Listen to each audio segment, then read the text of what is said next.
right, let's bring in Dan Bongino, the former NYPD officer who lived in New York, former Secret Service agent and host of the Dan Bongino Show. Hey, Dan, great to see you this morning. Happy Monday. Good morning. Thank you. Good morning. You're welcome. All right, if you look at the numbers, we're wondering if the administration's zero-tolerance policy is really working. If you look at the numbers of who's been apprehended down on the border, in June, there were 34,000 this past month. The month before that, 40,000, a drastic difference. Is it working, or are ICE agents just not arresting as many illegal immigrants? No, I believe it is working, Ainsley. Matter of fact, I'm privileged enough to have people very close to me who travel down south often, travel to South America and sometimes to Central America. And they'll tell me that the word spreads quickly. It happened under the Obama administration and also under the Trump administration. When I say the word, I mean what's happening up north. Under the Obama administration, the word had gotten around that it was easier to get in. It was easier to stay. You would probably be let out if you were detained at the border. You didn't have to return.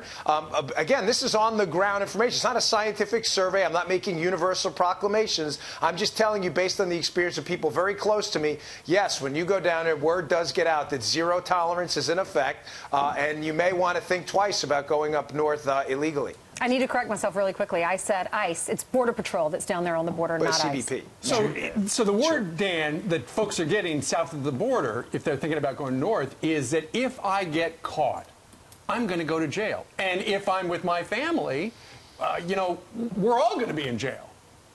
Yeah. Yeah, Steve, it's the catch and release that's the linchpin to this. When the Obama administration was doing catch and release, that's the problem. People do not want to spend time in a detention facility in the United States only to be deported back. If you catch them and then you release them into the general population, obviously, Steve, they didn't care much about the law if they decided to cross the border illegally in the first place, entering without inspection, which is a misdemeanor and a felony if you do it again. That's the catch and release that's the linchpin. So one of the linchpins of the platform of the new Democratic Party is open borders. Another seems to be potentially socialism, as we saw this candidate win the primary in the Bronx, running on a platform as a Democratic socialist. Well, it turns out not every Democrat, to include Senator Tammy Duckworth from Illinois, believes that socialism reflects the future of the party. Listen to what Tammy Duckworth said, and we're going to get your reaction. I think it's the future of the party in the Bronx, where she is. I think that we as legislators need to listen to our constituency and get out there. I think what she did was she did the hard work. She pounded the pavement, and she was out there talking to every one of her constituents, and I think that was the difference. She turned out her voters and reflected the needs of her district. How fractured is the Democratic Party, Dan? Very fractured, Pete. I mean, socialism is a disaster. The only people who support socialism are people who don't know what it is or people who want to win elections. And nobody else actually is. I mean, do we understand what socialism is? You know, I tweeted that out this week, and I saw a survey. Millennials overwhelmingly prefer socialism. I said, oh, that's because they don't know what it is. Socialism is the government control of the means of production, right? Meaning your farms, your factories, your service industries, your industries, your jobs, your income.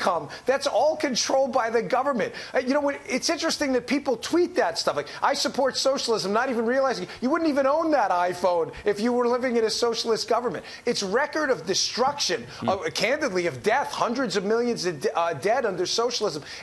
I always say about socialism, it has a 100% success rate of failure. Right. It has failed 100% of the time. And I think a lot of savvy Democrats, and I can't believe I'm saying that, are waking up to this, that this is a real problem to them if they let this get a foothold in their party. Yeah, but Dan, you watch, I mean, she's been embraced, this woman here in New York 14, she's been embraced by the mainstream media. A lot of people are going, maybe she's the future of the Democratic Party. But then again, it was a very low turnout. She was a community organizer. She's very good at getting people, you know, knocking on each and every door, and got her base to show up. And ultimately, during an election, that's how you win.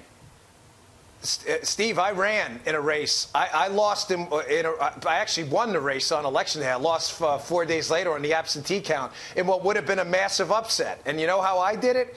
I knocked on 7,000 doors myself. So I applaud her political tactics. She was smart enough to do the face-to-face political retail campaigning, and that's great. But that doesn't mean all of a sudden we should be surrendering the economy to big government bureaucrats and a socialist ecosystem because a candidate in the Bronx won by 4,000 votes in an election. And what was the turnout? 20% or worse? It was awful. Yeah. I think something like 30,000 people or less even voted. I mean, give us all a break. And I think Duckworth is kind of sensing that we better stop this before it gains a foothold. Well, it already has, arguably. Bernie Sanders basically won the Democratic primary if it hadn't been rigged, and he ran on the exact same label, Democratic Socialist. And and it's the second year in a row making $1 million. That socialism's very profitable for Bernie Sanders. Nice job, Bernie. Well done. True. Thank you, Dan.